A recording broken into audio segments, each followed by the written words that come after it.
Assalamualaikum warahmatullahi wabarakatuh.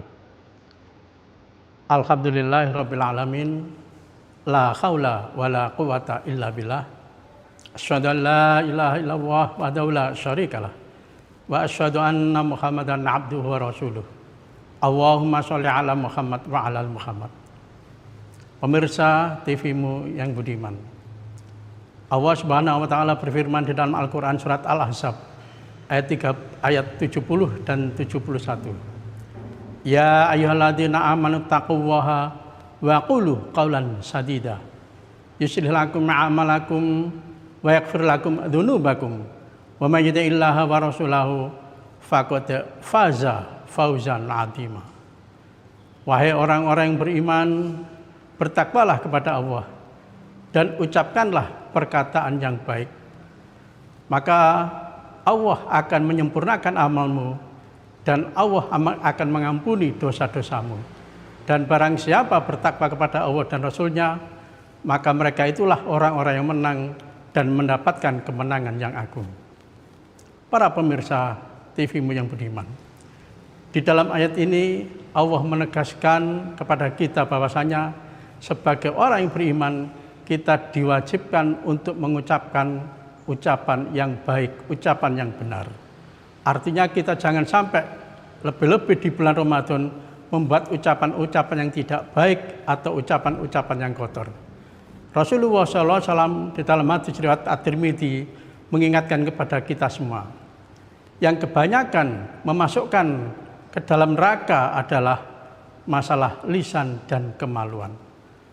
Maka dua hal ini harus kita hindari, lebih-lebih masalah lisan. Betapa banyak orang yang mungkin sholatnya sangat bagus, sholat berjamaah 5 waktu di masjid, dia berpuasa sunnah, dia sholat tahajud, dia memberikan sedekah, dia menunaikan ibadah haji dan amal-amal soleh yang lain. Dan dia mungkin juga tidak membunuh orang, tidak berbuat zina, tidak mencuri, tidak mengambil hak milik orang lain.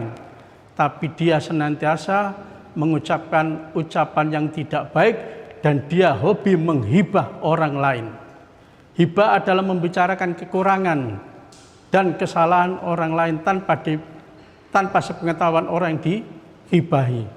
Maka tentu ini sangat berbahaya dan ada sebab yang mengakibatkan seorang bisa masuk ke dalam neraka. Kenapa? Karena amalnya akan diserahkan, dilimpahkan kepada orang-orang yang dighibahi. Maka ada seseorang yang hobi menghibah orang lain. Dia akhirnya sadar, dia bertobat kepada Allah dan dia bertemu kepada orang yang sering dighibahi. Dia minta maaf tentang apa yang telah dia sudah lakukan. Maka orang yang menghibah dan atau menggunjing ini ngomong kepada orang yang dighibahi, saya mohon maaf atas selama ini saya sering menghibah saudara. Maka orang yang dighibahi ini ngomong kepada orang yang menggunjing atau menghibah, silakan Anda ke pasar, lalu Anda beli bulu ayam.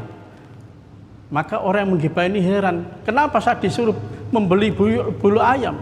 Lalu setelah membeli, silakan bulu ayam ini disebar kemana-mana. Maka setelah dilakukan, si penghibah ini tanya, apa maksudnya ini?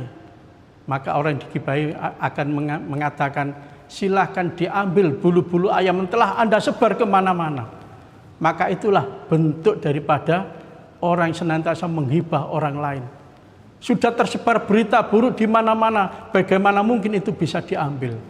Maka tentu ini menjadi pelajaran bagi kita untuk tidak mengucapkan ucapan yang kotor, lebih-lebih ucapan ghibah, membicarakan kekurangan atau kejelekan orang lain.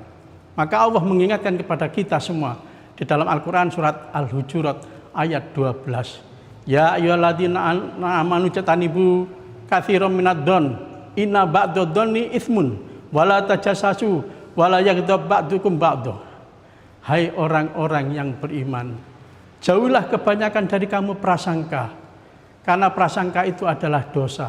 Dan janganlah kamu mencari-cari kesalahan orang lain, dan janganlah kamu menggunjing sebagian orang lain.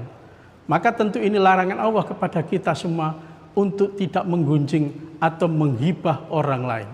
Karena sebagaimana dikatakan oleh Rasul, kebanyakan manusia itu masuk neraka karena masalah lisan dan kemaluan.